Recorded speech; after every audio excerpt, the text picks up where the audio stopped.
চলো আমরা একটা রিয়েল এক্সাম্পল দিয়ে বুঝি যে আমরা যদি থাইল্যান্ড ট্রিপ করতে চাই তাহলে আমাদের কত টাকা বাজেট লাগবে। তো ধরে নিই আমি কলকাতা থাকি, মানে আমি কলকাতাতেই থাকি, যাই হোক। তো কলকাতা থেকে যদি আমি থাইল্যান্ড যেতে চাই, তো ফার্স্ট স্টেপ আমাদের কি করতে হবে? ফ্লাইট বুক করতে হবে। তো আমরা যদি ১ থেকে ২ মাস আগে ফ্লাইটের টিকিটটা বুক করে নিই, তাহলে ওই ধরো ২০,০০০ থেকে ২৫,০০০ মধ্যে ফ্লাইট বুক হয়ে যাবে।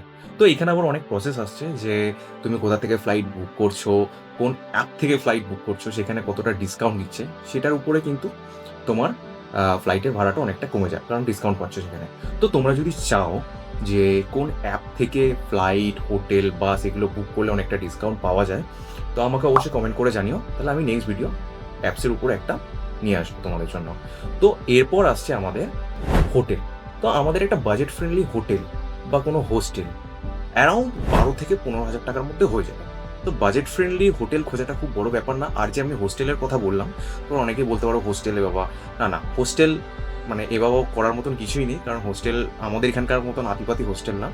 ওখানে যথেষ্ট ভালো হোস্টেল, কারণ ওইখানে অনেক বাইরে থেকে, ফরেন কান্ট্রি থেকে লোকেরা এসে স্টে করে, যারা সোলো ট্রাভেলিং করে।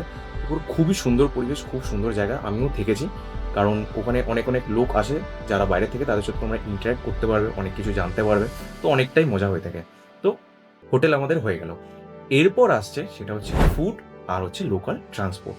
তো এইখানে যদি আমরা ৮ থেকে ১০,০০০ টাকা ধরে নিই, তাহলে আমাদের ফুল সেফ সাইডে ট্রিপটা বাজেট প্ল্যান হয়ে গেল।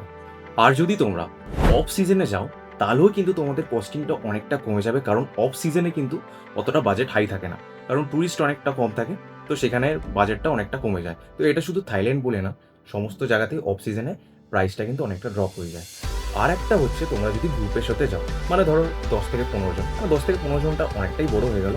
যদি তোমরা বন্ধুরা মিলে ৪ থেকে ৫ জন যদি যাও, তাহলেও কিন্তু তোমাদের ট্রিপ কস্টটা অনেকটাই কমে যাবে, কারণ সেখানে তোমাদের ফুড, লোকাল ট্রান্সপোর্ট, হোটেল এগুলো তোমাদের মধ্যে থাকছে। মানে তোমরা স্প্লিট করবে, স্প্লিট করে তোমরা ডিভাইড করে টাকাটা পে করবে। তো সেখানেও পার হেড কিন্তু অনেকটাই কস্টিং কমে যায়।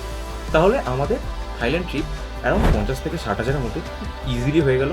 তো আমরা বছরে একবার কিন্তু ইন্টারন্যাশনাল ট্রিপ করে আসতে পারি, তো থাইল্যান্ড থেকেও ঘুরে আসতে পারি। আমি যে বাজেট প্ল্যানটা দিলাম এটা কিন্তু কোনো অ্যাজাম্পশন না, কারণ আমি কারেন্ট মার্কেট প্রাইসের উপর ডিপেন্ড করে কিন্তু সব কথাগুলো বলেছি। তো খুব সহজেই ৫০ থেকে ৬০,০০০ থাইল্যান্ড ট্রিপ পসিবল। তো তোমরা যদি চাও নেক্সট ভিডিওতে যে কীভাবে হোটেল, ফ্লাইট, বাস বুক করতে হয়, কোন অ্যাপ থেকে বুক করলে ডিসকাউন্ট পাওয়া যায়, তো সেগুলো যদি জানতে চাও আমাকে অবশ্যই কমেন্ট করে জানিও। আর আমাকে ফলো করে নাও এরকম টাইপের ভিডিও দেখার জন্য।